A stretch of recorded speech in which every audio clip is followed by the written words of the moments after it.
Hey yo, welcome into CHGO Bets Daily, presented by DraftKings Sportsbook, America's top-rated sportsbook. Download the app today and use promo code CHGO when you sign up. Welcome into Studio B of our CHGO offices here in the West Loop of Chicago. I'm Sean Anderson. You can follow me on Twitter at Sean_W_Anderson. And alongside me, as always, is Cody Delmendo. Follow him on Twitter at Cody_CHGO, and he is our gambling expert here at CHGO. We just had a random person walk into the I saw that, and I'm like, who is that? That's somebody we don't know, but hopefully they're Can't wait to meet him when we're done. Yeah, hey, how you doing? We'll talk to him in about 30 minutes after we're done talking about the NFL gambling slate. Cody's got a ton of picks tonight, not only in the NFL and for this Sunday's slate as well, but he's also got college basketball picks. He's got college football picks. We're going to hit a lot of stuff today on CHGO Bets. We don't have a bank graphic today. I'm at $45. What are you at? I still don't really know. Oh boy, and that's why I have withdrawn a lot of money, so I've been trying to keep track. I need to catch up, but I had a tough night 2 nights ago. Last night almost finished even, so this week hasn't been my greatest week, but looking to get back on track tonight. You can always look forward to the next parlay, Sean. Right, exactly. There's the thing. It's like when the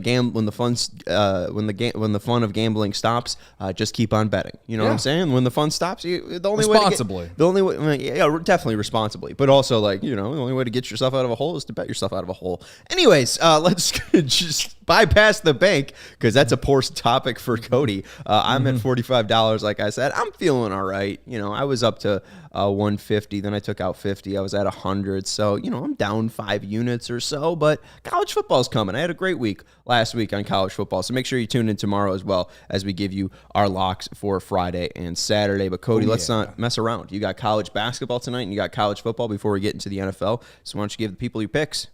All right, let's start with college football, right? Memphis -6.5. All right, Memphis, they've lost 4 in a row. They need a win. They need a win in a big way.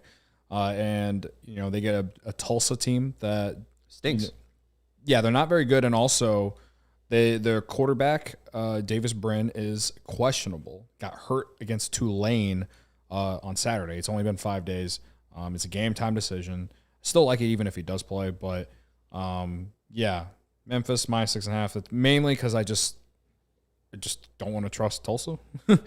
I like that. And then Georgia Southern +3.5. I just think they have a better offense than the Raging Cajuns from Louisiana Lafayette.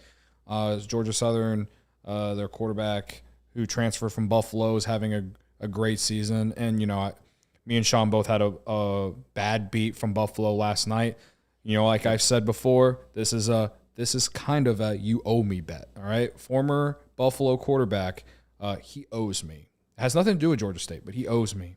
All right, so I'm taking Georgia Southern plus the 3.5. That's the main.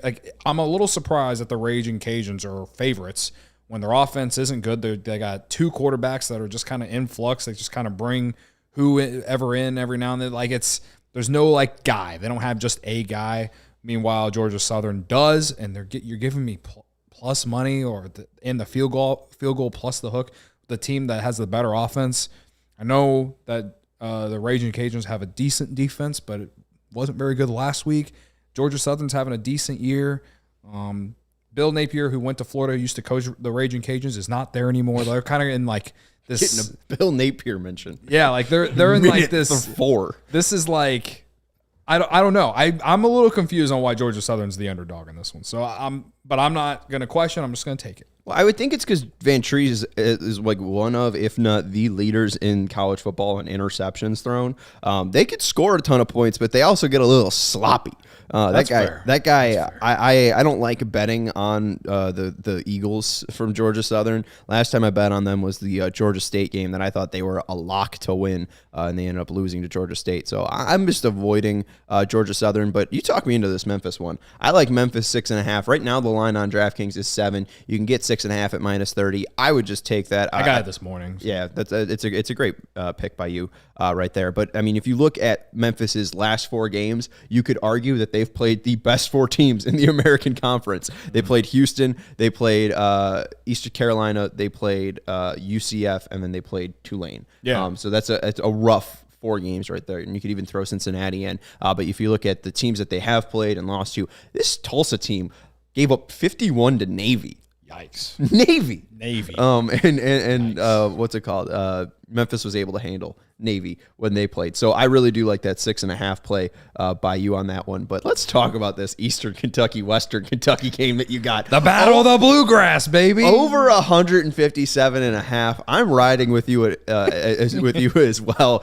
So we both got Memphis minus 6.5 and Western Kentucky, Eastern Kentucky over 157.5. You put this on my radar, so I'll let you cook, you degen. Okay, so Eastern Kentucky, they scored 137 points on Monday. I think it was against like a D3 or a D2 team. It's like one of those like you know how these schools will pay whoever to come in so they can beat them up. You know what I mean? They scored 137 points. Like they can score. They're one of the more over the last 5-6 years. They're one of the teams that, according to adjusted tempo, they play faster than a lot of schools. They're in the top 25 of that. Last year when these two teams played, it finished 85-80. So that's over 157.5. This is a rivalry game. Western Kentucky's actually dominated this series, like 144 or 140 something and 44, like over the course of the tenure of these two teams playing every year. Eastern Kentucky, they're celebrating 60 years at their arena tonight. Like the vibes are gonna be high there. I think we're gonna get a lot of points based off how these teams play. They both like to play up and down. So yeah, I got it at 157.5. I'd play it up to 60.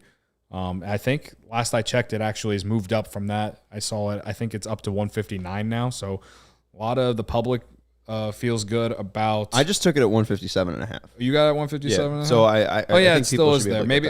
Oh yeah, I was looking at another book and it was at 159. So, yeah. So get it at 157 while you can, man. And then finally, it's a little sprinkle play before you go to bed tonight. If you're here in the Midwest, Vermont, St. Mary's over 131 I think it opened around 132, 133, somewhere in that range, and it's came down. But and I don't really understand it. Vermont, they not only do they shoot the 3 a lot, but they just they can put up some points. Now I understand St. Mary's kind of plays slow, so that's why it's coming down.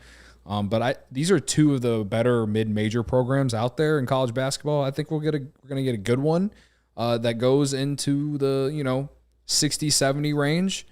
Again, 131, you need one team to get 70. You need the other team to get 60. I think it would be close.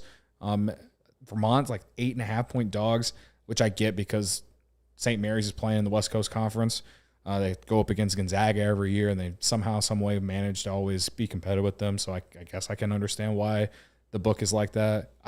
Maybe sprinkle on Vermont just because they are a really good mid-majors team. They were in the tournament last year, only lost by 4 to Arkansas. But they don't have the same players as they did last year. They lost their top scorer from last year. But again, they have already played a game this year, so they're starting to get their juice together, and that's just what they do every year. They just kind of figure out a way to put up some points. So I'm sprinkling on it. I'm not fully confident, but I'm sprinkling on it. I'm taking a little over 131 because why not place a bet and go to sleep and wake up to a W? Why not? But knowing you'll probably stay up and still watch the final results. It'll keep you up. You'll be tossing and turning. ESPN Plus, baby. Let's ride. You'll be tossing and turning about St. Mary's in your dreams. All right. Let's mention let's skip it. Let's just go right into the ad, and we'll talk about football after the break. All right, imagine this. Your kicker's lining up for an onside kick. The chances of regaining possession are slim. The stakes are high, and the tension is higher. Your pulse racing. Just picture you're the Seattle Seahawks fan in 2011 in the NFC Championship game in Seattle, and then Brandon Bostic of the Packers just absolutely muffs that onside kick, right? He kicks it, you watch as the ball lands, and then Brandon Bostic fumbles the onside kick, and the Seahawks win and the Packers lose. Make every play feel this exciting with DraftKings Sportsbook, an official sports betting partner of the NFL, and their unbeatable offers. Right now, New customers can make any $5 NFL bet and get $200 in free bets if your team wins. In addition to the usual bets like totals, spreads, and over-unders, everyone can place and boost their winnings with DraftKings Stepped Up Same Game Parlays. I love the under tonight in the Thursday Night Football match, and we will talk about that in just a second. But to make things even sweeter, you could throw it out on Stepped Up Same Game Parlays once per game day all season long. So you get a Stepped Up Same Game Parlay on Thursday. You get a Stepped Up Same Game Parlay on Sunday. And you get a Stepped Up Same Game Parlay on Monday. So download the DraftKings Sportsbook app now and use promo code CHGO to get $200 in free bets. If your team wins, just place a $5 bet on any football game only at DraftKings Sportsbook using code CHGO. Minimum age and eligibility restrictions apply. See a show description for details. They always say in those ads like, oh, talk about the game in more detail, but that's the whole show. All right, I mean that's the betting show. So we'll go into tonight's matchup on Amazon. You got the Falcons visiting the Panthers. Last time these two teams met, it was 37-34 in Atlanta, and it went into overtime. The Falcons are the favorites on the spread at -2.5. Over-under is at 41.5. And the Panthers, if you like them on the money line to win, at +130. Cody, how do you like tonight? So I'm with you on the under. We're both riding the under. 41.5 is at 42 this morning, and I didn't place it because I just wasn't thinking about it yet. And then I read that there's going to be 90% chance of rain, and we got like 15-mile-an-hour winds. So P.J. Walker versus Marcus Mariota, both are dual-threat quarterbacks, but P.J. Walker and the Panthers coming off of, honestly, they looked awful on Sunday. Short week for both teams. The Falcons hung around with. Did the Falcons end up beating the Chargers? I can't remember. I just remember. No, I think the Chargers won by 3. They pushed. They did not. I took the Chargers -3 and they pushed. Yeah, 2017. But the only thing about the Falcons, honestly, that kind of scares me is Cordero Patterson. He's back on Sunday. He had a good game, scored 2 touchdowns. And that was in good weather. But I do think we're just going to see a lot of running of the ball. So that's one reason why I kind of like the over for Cordero Patterson, over 55.5 rushing. On DraftKings, they have a boost. You can get him to score a touchdown boosted to +200. With the way that this game is going to go, I feel like that's a good bet to place. You know how those boosts are on these sportsbooks sometimes? You feel like it's a trap, but like you're telling me there's going to be a lot of rain and a lot of winds. So what are they going to do to score? Probably run the ball. Mm-hmm. And he scored 2 touchdowns on Sunday against the Chargers. And the Panthers' rush defense is like in middle of the pack. Like it's not awful, but it's not great. Like, and I think he's like their best offensive weapon as far as what the game script of this game is going to go like. I feel like a sprinkle on it isn't a bad idea. So game's gonna be close. Yeah, I think it'll be close. The 2.5 on the spread, like.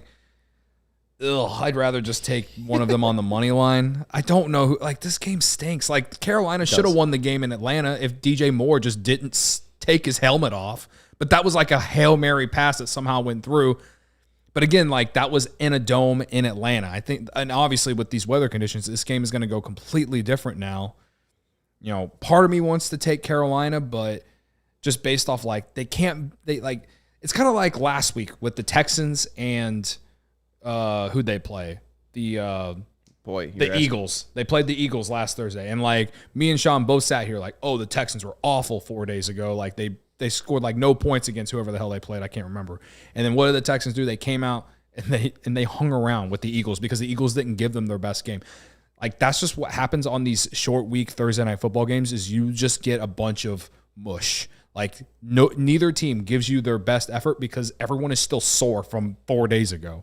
And it's a short week and everyone just kind of like gives their best effort and it's never the best. It's just kind of whatever. And the one thing too, I mean, that I think would play into your favor here with the Panthers is they just played a tight game against the Chargers where yes, the Panthers got the doors blown off them by the Bengals, but when did they give up? At that point, like, there was a lot of garbage time being played there. That's so who they played. Yeah, they played the The Bengals. So maybe the Panthers are a little bit more ready to go here. There's two things that I love, and the reason why I love the under in here. One, the U.S. National Weather Service has a wind advisory starting when? At 7 p.m. Eastern, when this game is starting, and it will last a whole day. East winds 10 to 20 miles per hour with gusts up to 40 miles per hour expected. Let's go under. Gusty winds could blow around unsecured objects. Tree limbs can be blown down, and few power outages may result. So let's go under. And here's the other thing, too. The reason why I do like the under. I love DraftKings Sportsbook. It is the best and top-rated America sportsbook out there. So make sure you download it and use code CHGO. But all of the parlays they want you to put together include points being scored. Over. All of these preset parlays want you to include the over because that's the one leg that probably won't end up hitting. I'm trying to big brain this. So let's go to my parlay.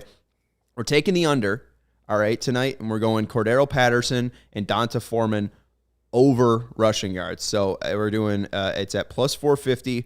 We're going Cordero over 49.5, Donta Foreman over 49.5, and then you also have the under of 42.5. You can get that at plus 450. I also just like Cordero Patterson over 55.5 and Donta Foreman over 55.5. Exactly what you're saying. A lot of wind expected tonight. I think if they're going to score, they're going to scoring touchdowns. I don't think the time will allow for them to score 6 times 7, 6 touchdowns tonight. Yeah. I don't see that happening. I don't see field goals happening. I see a lot of running the ball. It's going to be like an Army-Navy game. Even if it wasn't a bad weather day, the Falcons have the highest run percentage on positive, negative, and neutral game scripts. Nice. So it should be a moving clock almost the entire game.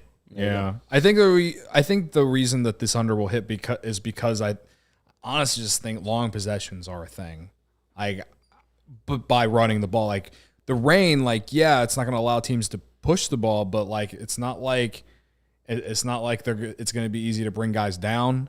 I see a lot the of rain thing worries me less just because they're playing on top tier turf. This isn't Soldier Field where they have awful grass that's just going to pool up. There's decent amount of drainage there where I just think you're not going to be able to throw the ball in 40 mile per hour winds. The best thing that you could hope for is a bad punt that gives you good field positioning. Fair. Outside of that, I just think that you're right. It's going to be long drives and missed field goals.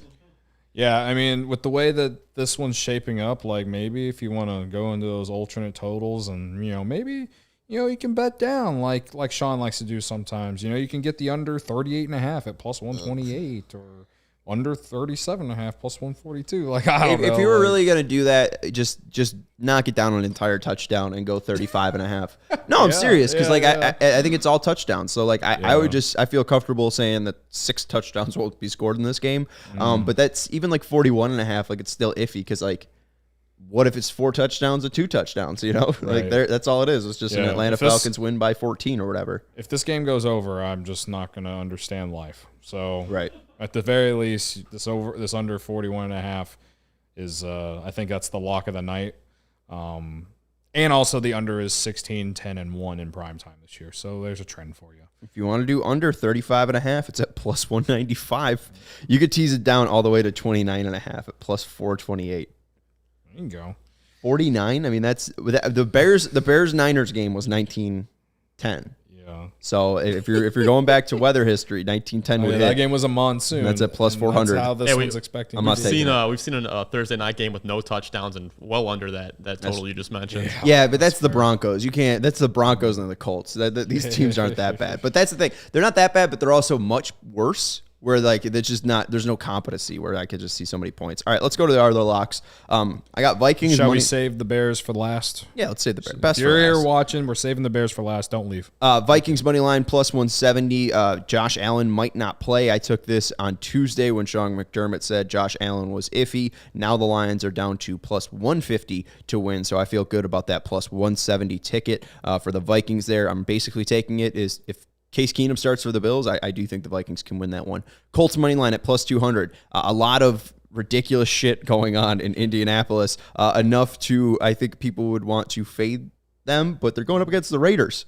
It's another team that you could fade. Josh McDaniels not off to a hot start. So I like the Colts money line at plus 200. Again, I like Patterson over 55.5 today. Donta Foreman over 55.5. And the Cowboys minus 4.5 at minus 110. They can get a pass rush on Aaron Rodgers. They can intercept Aaron Rodgers. I do like Diggs. I do like Parsons. I do expect the defense to have a good day against Aaron Rodgers. And Cowboys can run. Cowboys can throw. I don't see the Packers being competent enough to keep up with the Cowboys, even if it's in Lambeau. So I'll take the Cowboys by 5. One note on that Raiders-Colts game. The Raiders just placed Darren Waller and Hunter Renfrow on IR. Oh, come on, man. That would explain why the spread is already down to 4.5. Is he done? Hey, so fire up Matt Collins on daily. That's where we're at right now. Is Waller done for the year? He's not done for the year. He had a setback with his hamstring, so they placed him on IR. Something weird is going on in Vegas this year. I don't know what it is. It's just I don't know what's going on with that entire team. They got it picked up Greg Dulcich. I picked him up too. He's actually been okay for a rookie tight end. As far as what you got there, Sean, I mean, I get why you want to take the Vikings. I get it. Like, Josh Allen might not play. He pretty much carries the team on offense. But Bills at home, and they still have one of the best defenses in football. And and honestly, like, Case Keenum, like, with the way that, like, Mitch Trubisky, the Bills put Mitch Trubisky in there sometimes last year, and they made him look competent enough for the Steelers to pick him up. So honestly, like, with the fact that the spread has barely even really moved since, like, this whole Josh Allen thing, like, I feel like it's like Vegas isn't taking into account that he might not play. And when that happens, that means that, like, they just don't think that the game script is going to be much different. I think the Bills are just going to play their defense and then just kind of grind it out. And they're coming off the loss against the Jets. Like, this is a big bounce back game, in my opinion, for the Bills. So I'm not touching it. Like, I get it. Plus 170 ain't bad. It's actually, you got it at plus 170. It's down to plus 150 now. So, like, it's not a bad getting now, but I understand that the Vikings are better than I think a lot of us expected. I did not expect the Vikings to be this good. But I would consider taking the Vikings if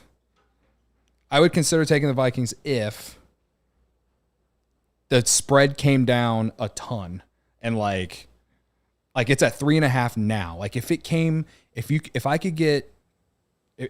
completely flipped and the Vikings became favorites, then I would take the Bills. But I just don't think that's going to happen. Steven, are you with me on this? I am with you on that. I was talking about this before the show. Everyone keeps talking about the Case Keenum revenge game. If he plays, it's all assuming that Josh Allen is out, which is still a big assumption because it's not major damage at the UCL. It's a sprain.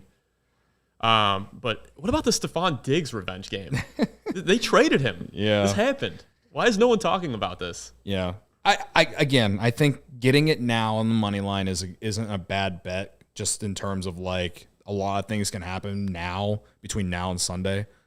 But I don't know. I just think the Bills defense, and the one thing that does scare me is, like, the Bills have really kind of struggled to run the ball at a consistent rate all season. So if they aren't able to run the ball, then yeah, I could see the Vikings winning this game. But I just think that their defense and the fact that they're coming off this loss to the Jets at home, like, that entire, like, it's not just Josh Allen. Like, they have a Super Bowl contending team, and I just do not believe in the Vikings yet. Like, I need more from the Vikings to believe in them. Now, as far as on the money line, now 3.5 on the spread, like, that's not a bad bet, I guess. I do think it will be close. I just think I'm not gonna touch that money line though. I think they can possess the ball, and then you just limit Case Keenum's possession, and then that makes his need to be perfect, like, amplified so much. So now I think they can win the possession game. Now, Colts, I'm with you on that one, like, to win outright because the Raiders are so bad. And I said 5.5, and now it's down to 4.5 on DraftKings. And then what Steven said about who the Raiders just put on IR, like, that makes sense why it's came down. So yeah, I mean, you can get the Colts at plus 180 on the money line right now. So Sean got it at the perfect time if he already placed the bet. Do I want to believe in Sam Ehlinger? No, but Jonathan Taylor's going to be back. So, like, that's not a bad play. I like that. I'm going to stick on the spread. I wish that I actually placed the bet at 5.5. But I need money to play for tonight. So hopefully I win some money tonight, and then I can place the bet on the Colts. As far as what I got, we're going to talk about Bears-Lions at the end of the show, but Broncos money line, it's disgusting. I understand that. But they're coming off the bye, and they're traveling to the Titans, and I watched that Sunday night game, and I won't lie. It was impressive to see what they were able to do with the sheer fact that not one receiver made a catch. But, like, I just feel like this is going to be, like, who could run the ball better, and is Russell Wilson going to be able to make a big play at the end? And, well, they just went to London before the bye, and he actually did that. They actually, like, they didn't play the worst game in the world. I'm not saying the Broncos are back, but if you don't want to take the money line at plus 130, then 3 points against this Titans team and I think Malik Willis is going to be a really good quarterback in the NFL. I really do. But, like, right now, I think that he's just not the guy. Like, again, I think this all matters on if Tannehill plays. He is trending towards playing right now. He got in a limited practice. Okay. Either way, though, like, I don't know. Like, I just don't. I feel like this is a much more must-win game for the Broncos. So if you don't like the spread or don't like the money line, I do think 3 points is enough because I think it's going to be close. Both teams have really good defenses. I know the Broncos traded Bradley Chubb, but I think they can hang around. So 3 points isn't the worst thing in the world. I know you're taking Cowboys. For some reason, I just feel like the Packers are due 4.5 points. Fade them.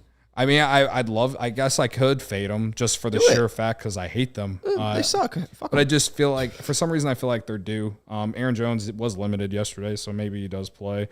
But even if he doesn't play, I think A.J. Dillon is fine. The problem with them is, are they going to be able to move the fucking ball down the field?